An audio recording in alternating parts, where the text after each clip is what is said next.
All right, welcome to the Explainer. So Tesla just went and slashed its prices, and of course the market is absolutely buzzing. Today we're going to dig into this really provocative theory from one analyst who says, look, this isn't a sign of weakness at all. It's a declaration of war. Okay, so first let's set the scene here. Not long ago, a really important US EV tax credit, poof, it just disappeared overnight for some of Tesla's most popular models. And just like that, they became thousands of dollars more expensive for a whole lot of buyers. So you'd think, right, the cars are suddenly way more expensive. The logical next step would be a sales slowdown. The whole market was kind of bracing for that impact. But then, Tesla did something nobody really saw coming. Yeah, so why did they just make them cheaper? Instead of just holding the line and accepting the new reality, Tesla drops these new, more affordable versions of the Model 3 and Y. So let's dive into this analyst strategic breakdown of this, honestly, pretty surprising move. Okay, so let's get into the nitty-gritty of this surprising price cut. I mean, what exactly did Tesla do? We're not talking about a little tweak here. This was a significant price drop. We're talking around 11 to 13% for these new standard range models. That's a big deal. And you can bet this move immediately sparked a ton of debate. So we're going to look at three of the most common criticisms that popped up right away, at least according to the analysts we're following here. Okay, first up, you heard this a lot. Wait a minute, weren't the cars actually cheaper last week when you could still get the tax credit? For anyone in the US who is eligible, the effective price was in fact lower just a few days before this announcement. All right, criticism number 2. This one paints the whole thing as a desperate move, right? The idea is that this is purely a defensive play just for the US market, where they lost that tax credit. Basically, it's a sign of weak demand here at home. And the third big complaint? Honestly, it was a bit of a that's it reaction.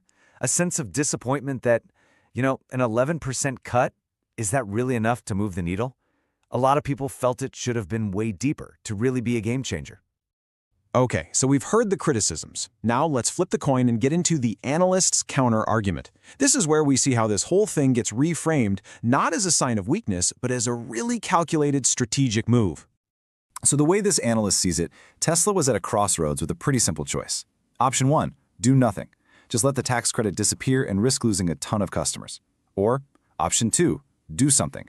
Proactively drive your costs down, pass the savings on to the consumer, and keep that sales momentum going. And according to this analysis, that's a choice their competitors just haven't been able to make. Now, to push back on that idea that this is just a desperate US move, the analyst brings up the global picture. And this is key. You've got to remember Tesla has factories on 3 continents, the US, Europe, and Asia.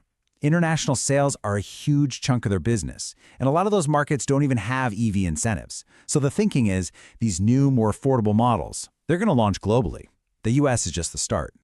So, is that 11% cut really enough?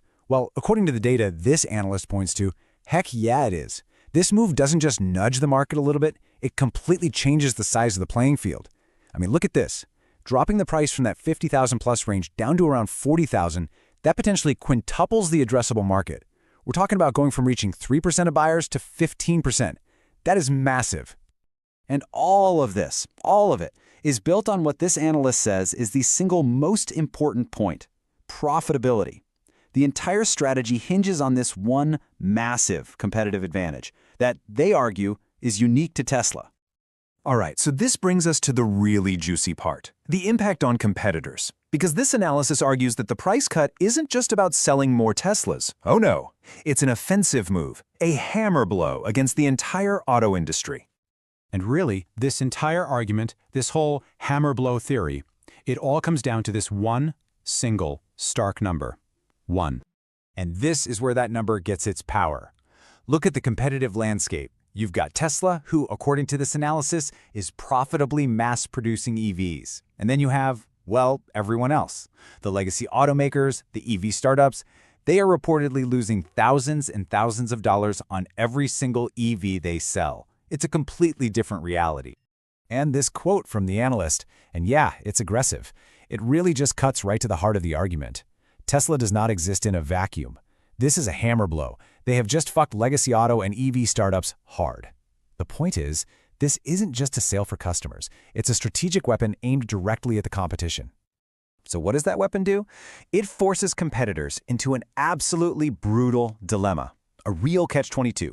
Do they match the price cut and just hemorrhage even more money on every car, maybe even putting their whole company at risk? Or do they hold the line on price and just watch their market share evaporate, becoming more and more irrelevant? There's no good answer for them. Okay, so where does this all lead? Well, the analysis positions this price cut as just one step in a much, much longer game. This is just a bridge to whatever comes next. And this is that long-term journey. According to the analyst, we're not at the end of the price cuts, we're at the very beginning. What we're seeing right now is just an interim step, making cars cheaper by removing a few features, but all the while, they're optimizing their current manufacturing. And the real endgame? That's ramping up this totally new unboxed manufacturing system, which could lead to next-gen cars that are radically cheaper to build. We're talking maybe 30 to 50% cheaper. This current cut is just the appetizer. And that really leaves us with the final, powerful takeaway from this whole analysis. This move forces a choice on every single one of Tesla's rivals. Are you going to lose more money, or are you going to lose the race? It's not just about a new price tag. It's about forcing the entire industry to show its cards in this incredibly high-stakes game for the future of transportation.